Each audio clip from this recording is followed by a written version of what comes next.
warahmatullahi wabarakatuh. Bagaimana kabar kalian anak-anak? Saya doakan semoga kalian dalam kondisi sehat, baik, dan semangat. Baik, sebelum kita mulai pembelajaran ekonomi kali ini, izinkan Pak Robi untuk menyampaikan terlebih dahulu materi yang akan kita bahas pada semester 1 di kelas 10.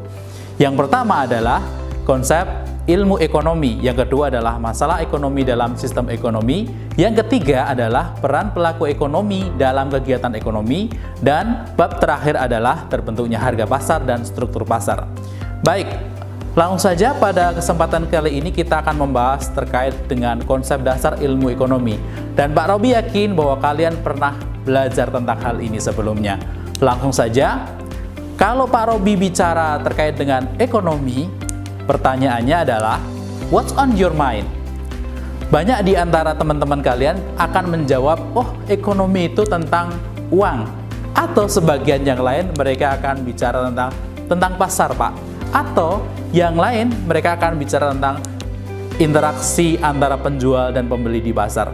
Untuk lebih jelasnya, lihat ulasan berikutnya. Nah, sebagaimana yang Pak Robi sampaikan sebelumnya, bahwa ketika kita belajar ekonomi ternyata tidak selalu berkaitan dengan uang, tentang pasar, dan tentang transaksi di dalamnya, tetapi memiliki cakupan yang sangat luas. Untuk memahami lebih jelas, lihat ulasan berikut ini. Secara bahasa, ekonomi berasal dari bahasa Yunani, yaitu dari kata aikos yang berarti rumah tangga dan nomos yang berarti aturan. Secara bahasa, ekonomi bisa diartikan sebagai seni mengatur rumah tangga. Ilmu ekonomi muncul karena ada masalah yang dihadapi oleh manusia. Lalu, apa masalahnya? Yuk kita lihat ulasan berikutnya.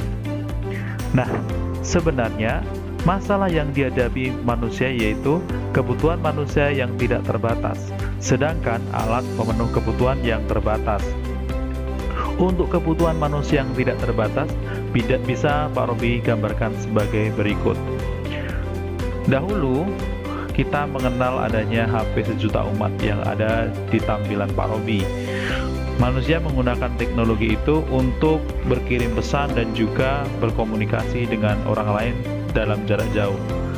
Tetapi secara berangsur-angsur pada kenyataannya, manusia tidak puas dengan teknologi yang sudah ada, sehingga mereka melakukan inovasi dan juga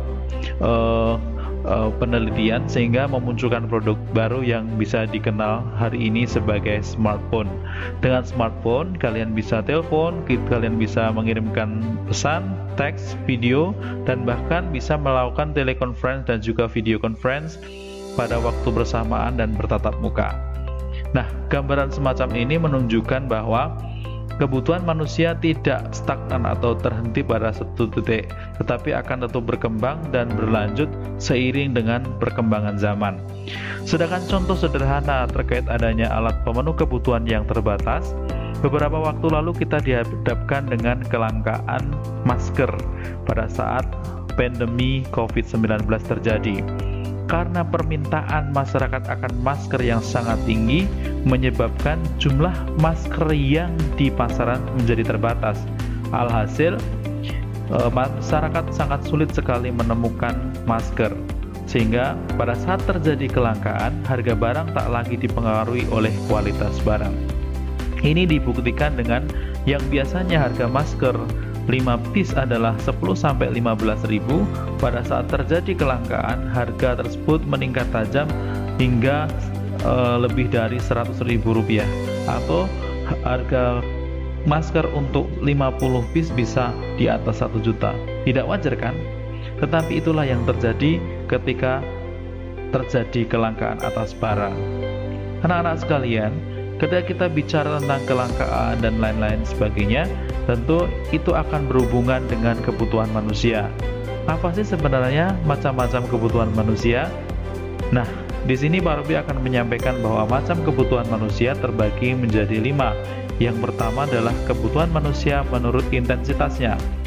Nah, menurut intensitasnya, kebutuhan terbagi menjadi 3, yaitu adalah kebutuhan primer, sekunder, dan tersier.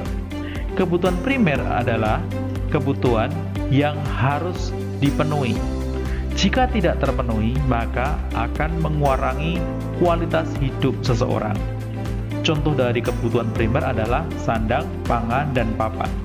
Sedangkan kebutuhan sekunder adalah kebutuhan yang tidak harus terpenuhi. Nah, ketika terpenuhi maka akan menambah kualitas hidup seseorang. Contoh dari kebutuhan sekunder adalah perkakas rumah tangga.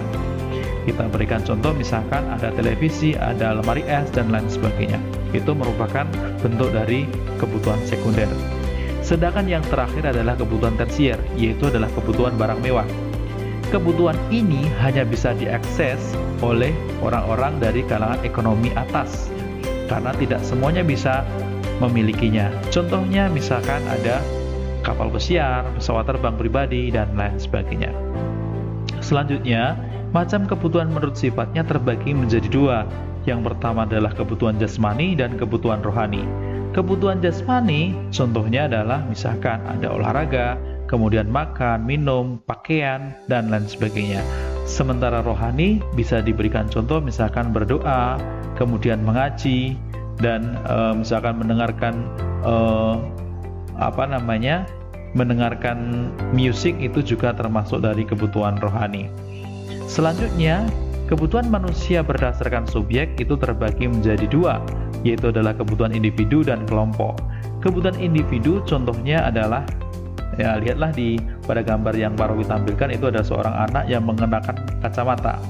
Nah, kacamata ini adalah salah satu kebutuhan individu karena kacamata hanya diperlukan bagi orang-orang yang memiliki gangguan pada penglihatan.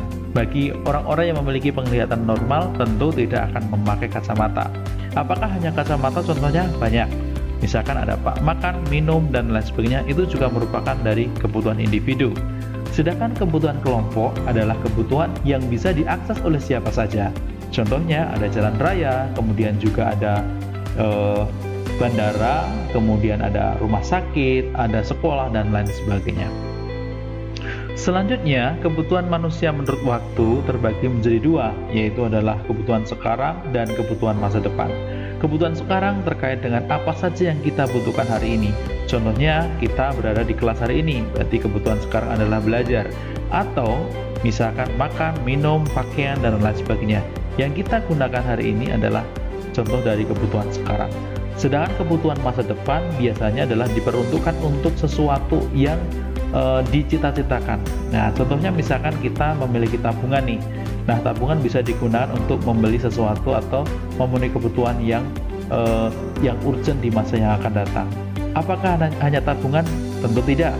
Ada contoh lain, misalkan ikut dalam sebuah asuransi dan lain sebagainya. Sedangkan berikutnya, macam kebutuhan berdasarkan sumber itu yang pertama adalah dipengaruhi oleh lingkungan sosial. Contohnya misalkan kita hidup di Jawa, ya di adat Jawa, maka pada saat pernikahan memiliki pernak-pernik dan juga kebutuhannya masing-masing. Nah, kebutuhan atas kegiatan pernikahan itu pasti akan berbeda dengan daerah lain. Itu yang merupakan bentuk dari macam kebutuhan berdasarkan sumbernya dan dilihat dari pengaruhnya, yaitu pengaruh lingkungan sosial. Sedangkan berdasarkan psikologis biasanya terkait dengan prestis seseorang. Mereka rela merogoh kocek yang besar untuk membeli misalkan perhiasan dan lain sebagainya hanya untuk memperoleh prestis ya, memperoleh prestis ya, begitu. Nah, setelah kita mempelajari tentang macam kebutuhan, kemudian terjadinya kelangkaan dan pengertiannya, maka bisa disimpulkan ya sesuai dengan apa yang kita pelajari tadi terkait dengan definisi ekonomi dari beberapa ahli. Yang pertama adalah disampaikan oleh Adam Smith pada bukunya yang berjudul The Wealth of Nations. Dia mengatakan bahwa ilmu ekonomi merupakan ilmu secara sistematis yang mempelajari tingkah laku manusia dalam usahanya untuk mengalokasikan sumber-sumber daya yang terbatas guna mencapai tujuan tertentu. Sedangkan berdasarkan Paul A. Samuelson mengatakan bahwa ilmu ekonomi adalah studi tentang manusia dalam kehidupannya sehari-hari untuk mendapat dan menikmati kehidupan. Dan kemudian berdasarkan pendapat dari N. Gregory Mankiw mengatakan bahwa ilmu ekonomi adalah studi mengenai cara masyarakat dalam mengelola sumber-sumber daya yang langka. Dan yang terakhir dari Prof. Khursyid Ahmad menyampaikan bahwa ilmu ekonomi merupakan suatu upaya sistematis yang mencoba memahami permasalahan ekonomi dan perilaku manusia dalam hubungannya dengan permasalahan tersebut dari sudut pandang Islam. Nah, anak-anak, berdasarkan definisi di atas bisa disimpulkan bahwa ilmu ekonomi berkaitan dengan satu, perilaku individu atau masyarakat, yang kedua, sumber daya yang terbatas, yang ketiga, kegiatan yang terkait produksi, distribusi, dan konsumsi, dan yang keempat adalah pengelolaan sumber daya.